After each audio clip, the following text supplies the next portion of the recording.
প্রথমে একটা বক্রম ২ ভাঁজে সমান করে ভাঁজ করে নিবেন। এরপর গলার লম্বা দিতে হবে ৬.৫ ইঞ্চি। আড়ের মাপটা দিতে হবে ৩.৫ ইঞ্চি। তো উপরের দিকেও ৩.৫ ইঞ্চিতে দাগ করে নিবেন। এরপর একটা স্কেল নিবেন। তো স্কেল দিয়ে এভাবে ৪ কোণে একটা বক্স তৈরি করে নিবেন।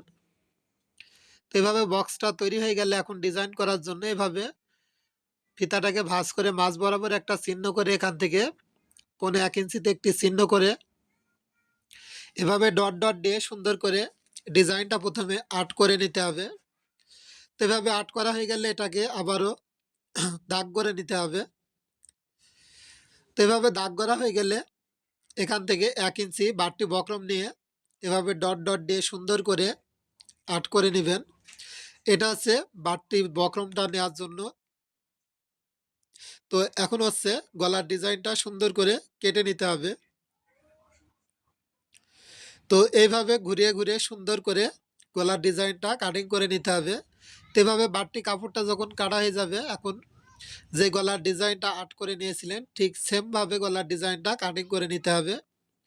তো ভিউয়ার্স, অবশ্যই এই ভিডিওতে একটি লাইক দিবেন। কে কোন জেলার থেকে ভিডিওটি দেখছেন একটু কমেন্ট করে জানাবেন। এরকম আরও ডিজাইন দেখার জন্য অবশ্যই ফেসবুক পেজটি ফলো দিবেন।